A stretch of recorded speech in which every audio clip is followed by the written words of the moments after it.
Let me also inform you that you will be able to request to catch the eye and blue card interventions via your voting machine after you have inserted your voting card.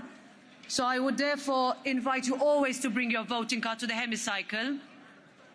Instructions, in fact, have been made available to you. Should you wish to register for Catch the Eye, you should start doing so now. Can I please ask you, dear colleagues, to keep silent on your way out? I also want to remind you that interventions in this chamber will continue to be made from the central rostrum, except for the Catch the Eye, blue cards and points of order. So I kindly invite you to keep an eye on the speakers list and to approach the rostrum when your speaking time is imminent. So I give the floor now to the President of the European Council, Charles Michel, to take the floor. But I once again ask colleagues not to make noise when exiting the chamber.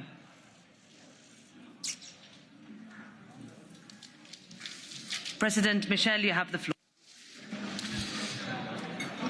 Madam President of the European Parliament, Madam President of the Commission, dear members of the European Parliament, 1 month of war, 1 month of death, destruction and suffering, 1 month of Russian terror against the people of Ukraine, and 1 month of the democratic world rising up with full force to condemn Russia and to stand against this barbaric and immoral war.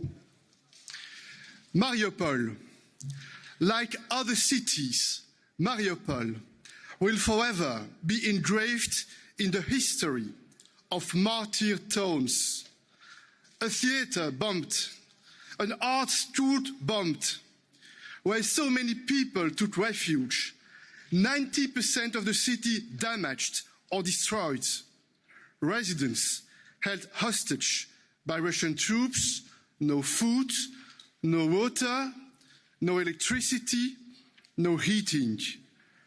Mariupol, 1 month ago, a vibrant city, and today in ruins. Dear colleagues, Russia is responsible for this war. Russia alone. Targeting women, children, civilians, these are crimes, and those responsible will face international justice. No impunity. Ladies and gentlemen, we are not alone in condemning this brutal war. Far from it. The EU, along with our partners and allies, is rock solid in our solidarity for Ukraine. For 1 month, an international coalition has risen up to denounce this war. Nations, businesses, citizens, the United Nations, together, we have one common goal: to defeat Vladimir Putin. Putin thought he would conquer Ukraine in a few days, and he was wrong. He thought he would divide the EU and our allies, and he was wrong, because the people of Ukraine are fighting bravely, defending their homes and the future of their children, defending their democracy and defending our European common values. The European Union, with our allies, we stand as one, and we are taking action against the Kremlin. With our international partners, we have imposed the heaviest sanctions we have ever adopted, hitting the financial system, crippling key economic sectors, and cracking down on supporters of the regime, freezing Russia's foreign reserves, banning banks from SWIFT.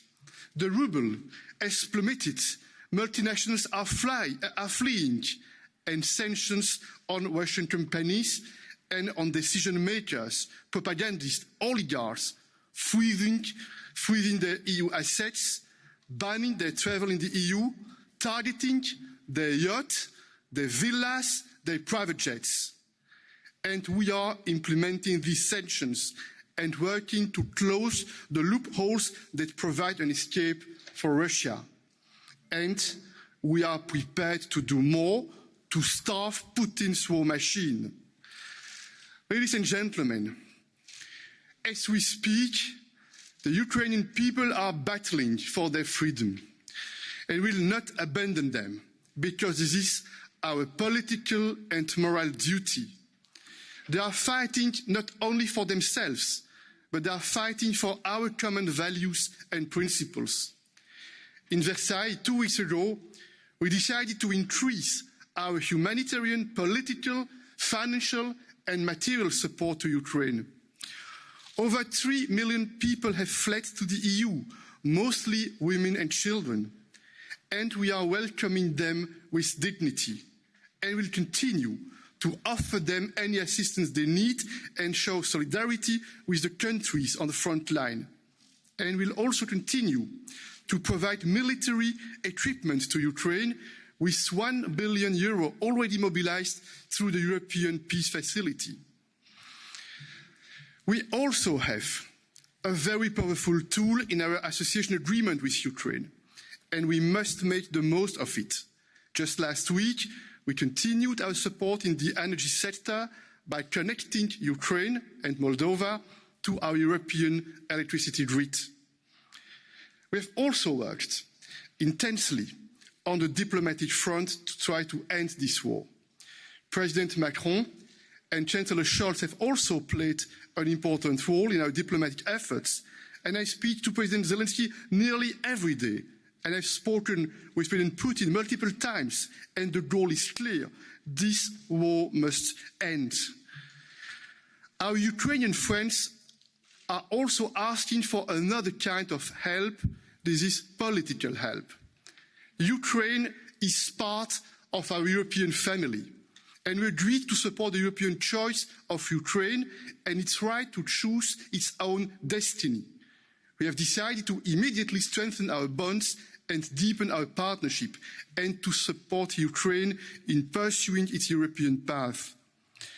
We have proposed to launch a Ukraine Solidarity Trust Fund and an international donors conference to provide support to Ukraine for its immediate needs and to help rebuild a free and democratic Ukraine.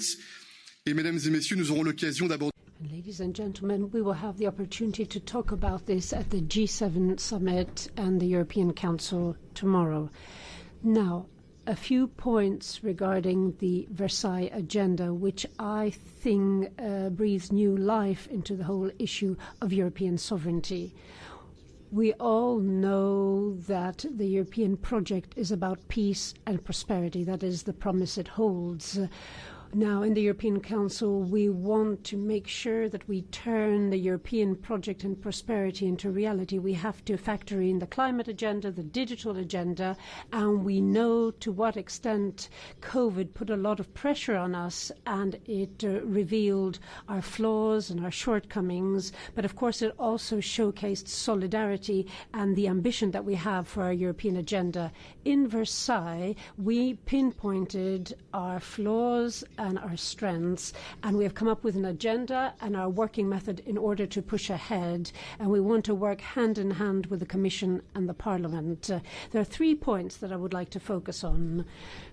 The first point is something that we have discovered brutally. We have huge problems with energy weakness, and of course this is linked to our Green Deal choices and our ambition to be more independent in the future. But we mustn't wait because climate neutrality has to happen now. We have to adopt the right measures. We have to look at resilience, we have to look at independence, and we have to extricate ourselves from our dependence, especially on Russian gas. And this will really be at the heart of our debate tomorrow and the day after in the European Council. The second issue is also obvious, and that is security, which is linked to peace. And so this is linked to Europe and the Europe of defense.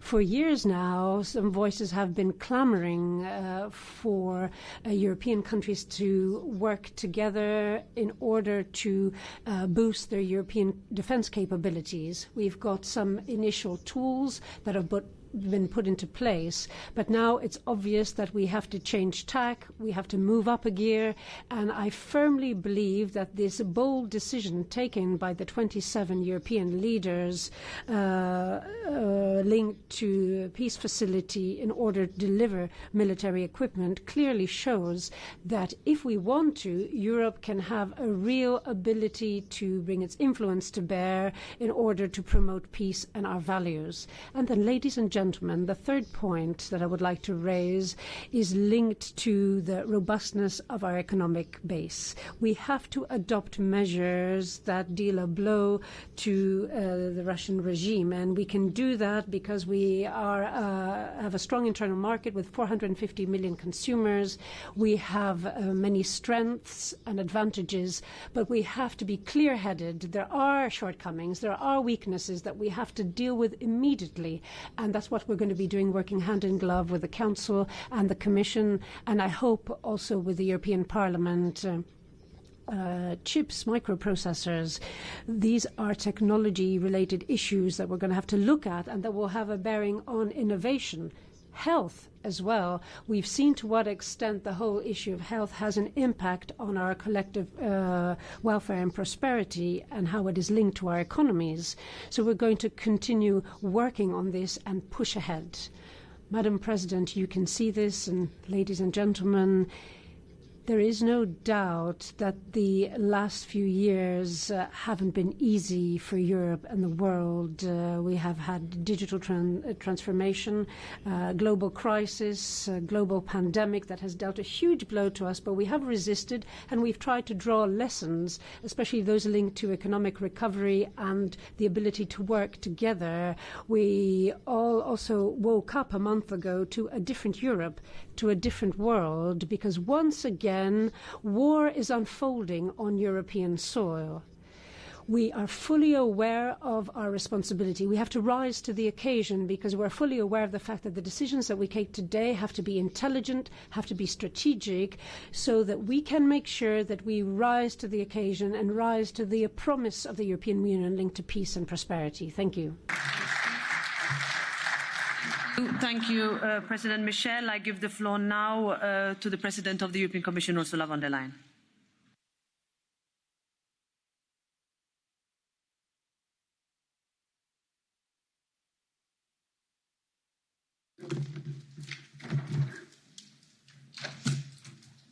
Thank you, Madam President, Mr. President, honourable members. Every day we watch in horror the images coming from besieged Ukrainian cities, the devastation of Mariupol, Kharkiv and the outskirts of Kyiv. But let me take you for a moment beyond the front line into occupied Ukraine. After the siege and the shelling, the reality of occupation is just as terrifying. Fresh food has become a luxury. Hospitals and pharmacies are running out of medicines.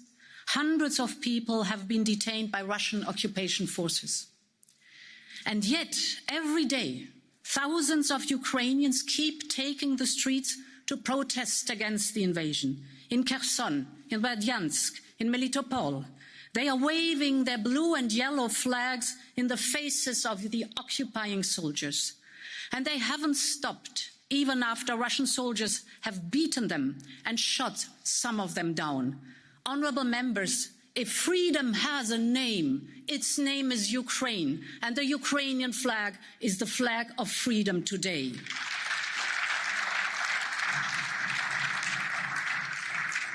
All our efforts are aimed at making this war a strategic failure for Putin. And this is why Member States agreed to assign €1 billion for security assistance to the brave Ukrainian fighters. But supporting Ukraine also means draining the resources that Putin is using to finance his atrocious war. Last week, we decided on a fourth package of unprecedented sanctions.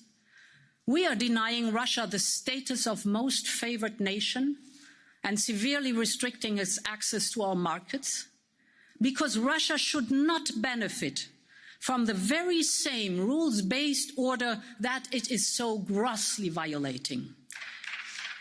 We are stopping new European investment across Russia's energy sector because we should not be reinforcing the energy dependency that we want to put behind us. We continue to pressure Russian elites close to Putin by hunting down their yachts, prestigious villas and expensive cars, because those who sustain Putin's war should not be able to enjoy the lavish lifestyle while bombs are falling on Ukraine. These measures come on top of 3 other packages of sanctions. They are already biting hard into the Russian economy. The ruble has plummeted to an all-time low earlier this month. Interest rates are above 20%. Rating agencies have downgraded Russian bonds to junk status. Hundreds of global companies are leaving Russia because they don't want to feed Putin's war of choice. This, honourable members, is the legacy that Putin will leave behind in Russia. He has become the worst enemy of the Russian people too.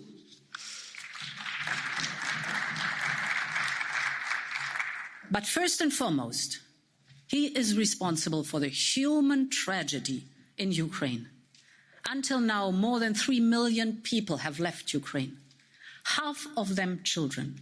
Every second, a child from Ukraine arrives in our union. Every second. So while I'm speaking to you here in the heart of the European democracy, 800 children are leaving Ukraine. Courageous, traumatized, and in need of help. They leave behind their brothers and fathers, not knowing whether they will see them again.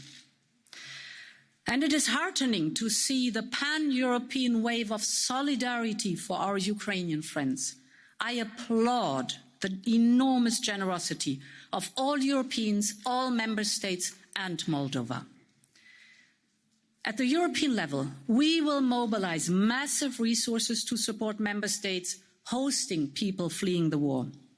We've made sure that the regional development and cohesion funds and REACT-EU can be used with the greatest flexibility so that cities and regions can invest in schools, housing and healthcare. And many, many thanks for your support. I just saw this is up to 17 billion that we are moving now. Many thanks to you. But I think this is not enough. We now propose to accelerate 3.4 billion euros to front-load liquidity to our member states that are showing such exceptional solidarity.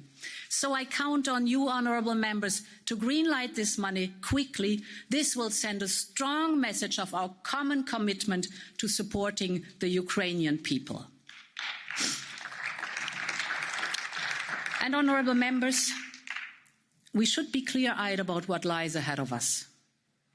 Our continent is being rocked by a tectonic shift not seen since the fall of the Berlin Wall. The consequences of this war on Europe's security architecture will be far-reaching. And I'm not just talking about security in military terms, but also energy security and even food security are at stake. So let me start with energy. Energy policy is also security policy. And that's why the Commission has proposed measures that would allow us to significantly reduce our gas imports from Russia. This is very ambitious, but we can achieve it. We have already set a clear path to do this, and we are now accelerating. With our new proposal, Repower EU, we can speed up this transition even more. First, by fast-tracking renewable projects. This is a strategic investment in our security, including hydrogen and biogas. Second, by speeding up investment in energy efficiency. Everyone can contribute in reducing our dependency on Russian gas. And third, by diversifying our gas supply away from Russian gas towards reliable suppliers. Tomorrow, I will discuss with President Biden how to prioritise LNG deliveries from the United States to the European Union in the coming months. We are aiming at having a commitment for additional supplies for the next 2 winters.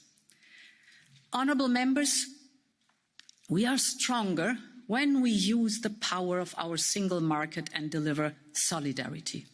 And in that spirit, we have just presented proposals to jointly tackle one of our root causes of the energy crisis, and these are the high and volatile gas prices. We are proposing common gas procurement and stricter rules for storage. Because instead of outbidding each other and driving prices up, we should pull our common weight and start buying gas together as European, not 27 different member states.